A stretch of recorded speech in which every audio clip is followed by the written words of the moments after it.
So a long time ago in a place far, far away. That's Alberta. And contrary, you guys watch Channel 3 News, Canada's not just that big gray place up north of the border with no lines in it. There's provinces and houses and people and everything. And for most of you, this is where Michigan is. I know it's a surprise. So let's say Michigan's there and there's Alberta. So we're somewhere, right? We kind of know where we are geographically, so we're a little closer. There's the province of Alberta. City of Edmonton, city of Calgary, the mountains. East Central Alberta is probably the most important curling region in the history of time.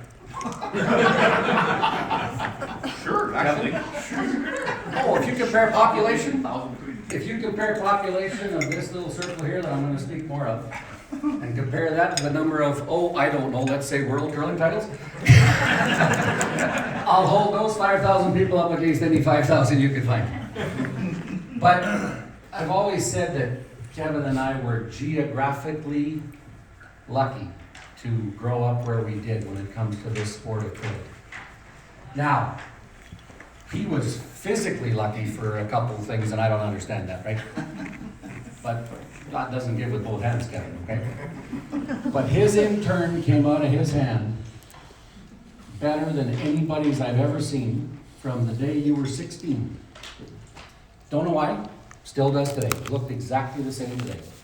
So Jules can take credit for that, but it's nonsense. That was given to you by a higher power. That thing has been beautiful. But back to this, Kalamazoo population, I'm not sure it ever made 200. It's 188 today. 188? Oh my God. Population 200 at a two-sheet curling club because, well, we've got 200 people, you need at least 2 sheets. And I grew up in the metropolis, the big town, Sedgwick, 7 miles down the road. Maybe got to 800, maybe it's at 800 now, and we had to have a 4-sheet because that's a huge town. Right? I mean, to support all of the curling that went on in Sedgwick, 4 sheets were full every night. It was silly, the amount of curling. But now I'm just going to talk about all within 50 miles. So we zoomed in again, folks. Do I need to go back for anybody? You know where Michigan is? Do you know where Alberta is? You keep it up in the back there, Steve? So here we're at Lyon, here at Sedgwick. So this is really kind of a 50-mile circle. Camrose there, 10 or 12,000 people. That was the metropolis. Every other dot, Viking might have been 1,000. Hardesty was 500. Wainwright, where Kevin's wife is from, maybe 2,000 or 3,000. So all of these towns here are, let's say, Schoolcraft, Galesburg, Augusta, right?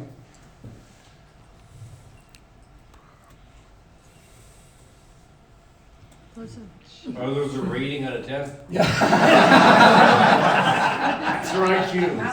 Those are how many sheets of curling ice each one of those towns had when Kevin and I grew up there. So, 49 sheets within 49 miles. Lucky. I mean, it was crazy. Everyone curled. So when people ask me, you know where you're from? I say Alberta. It's where I grew up. You didn't have much choice. Other than you played hockey, but you definitely curled in every town. So, and that led to great competition. That led to a lot of great curlers, and that led to when you went somewhere to play in a bonspiel, it was real. People took it seriously. They had fun. My dad curled with Kevin's dad. My dad curled against Kevin's dad hundreds of times. My older brother dated one we knew each other, okay? I did. He dated your sister for quite a while. I think until I've got involved. But, so that's the place that Kevin's from. It also happens to be the place I'm from, but it was curling central. And it was a wonderful place to grow up if that's what you were going to do, if you were going to curl. So a long time ago in a place that looked like that.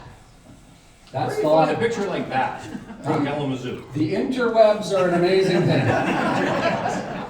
So that's a picture of the Lougheed Curling Club, and it was a cold January day. And I'll talk more about this gentleman named Rudy Ramshaw, who's also a Canadian and world curling champion that was playing third for me in juniors. And we'd heard there was this young whippersnapper, up and coming curler in Lougheed. So we drove there on a Saturday afternoon to watch him finish playing a hockey game. Because he was quite a hockey player. Still is, I think. I mean, you still play, right? Yep. Yep. Quite a hockey player. So we went in and watched the third period of his hockey game, actually, in that building. And I there. remember that, him and Rudy walking in, actually. In that building there, we watched him play the third period of that hockey game and asked him. But what I remember is that curling club looked a lot more like that day. Which is kind of what it normally looked like. But so I walked in and with Rudy, and Kevin got finished playing hockey and came walking out. And we asked him if he was interested in playing second for us in juniors. Rudy's 19, I'm 17, Kevin's 50. Something like that. And I honestly had never seen him throw a rock. We just heard it, right? I'm pretty sure that's what his reaction was.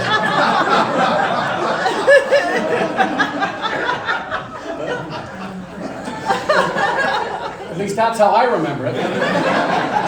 But he may have just said, sure, why not? But that started a close friendship and a curling relationship that's lasted 40? Hell of a long. Yep, 40 years. 40 years. But understand, ladies, you might want to look at this. That's when Kevin looked like that. The old sweater day. Look at those blonde locks. I don't even remember those. All I know is you get married early when you got that. Find the ladies when you still have that. You see the corn broom? Oh, yeah. Huh? So we are back in the 80s here. That's not Photoshop, 'cause I don't know how to do that. And then, ladies, of course, that's when I looked like that.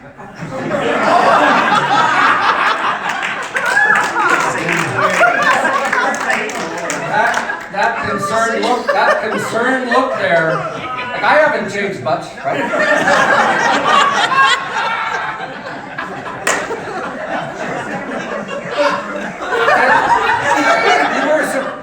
It doesn't say big laugh here.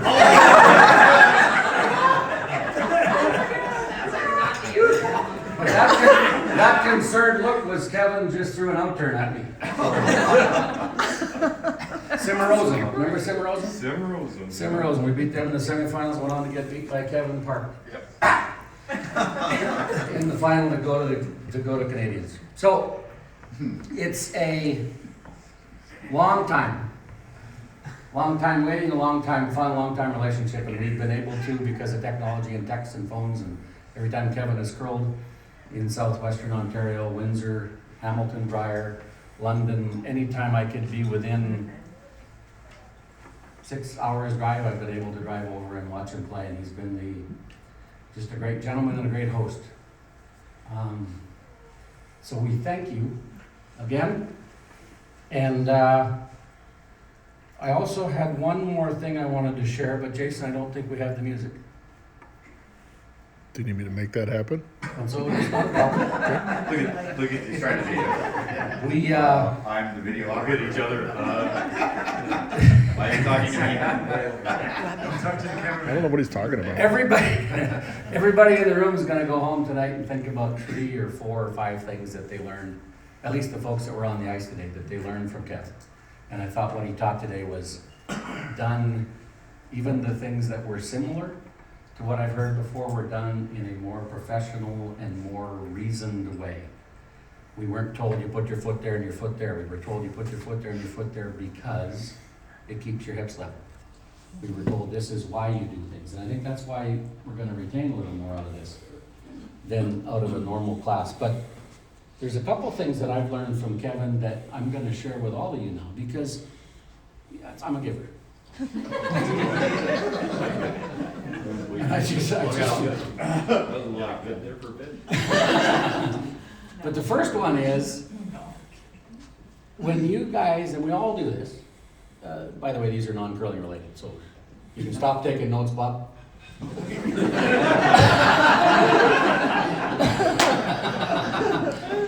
But when we put Christmas lights on a tree, right, go around and around or up and down or whatever, and then you stand and look at it, and you can't tell.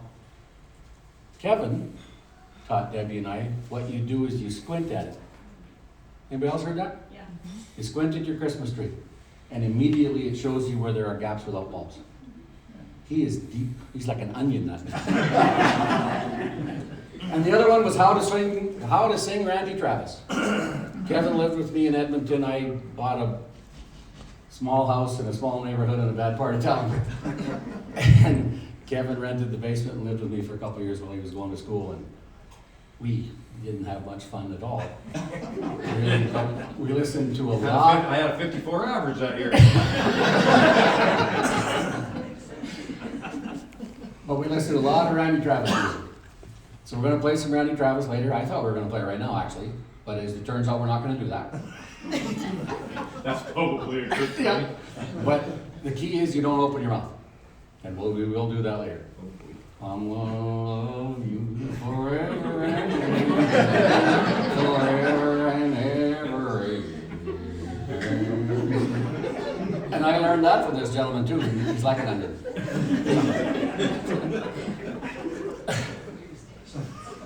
So, on behalf of the Kalamazoo Curling Club, Kevin, the Great Lakes Curling Association, and USA Curling overall, and this isn't your introduction. I get to do all this again later. This is just to set the tone. Thank you for giving us a weekend of your unbelievably busy life. And to share your incredible knowledge of the curling delivery, strategy of the game, we thank you. Very good. Okay.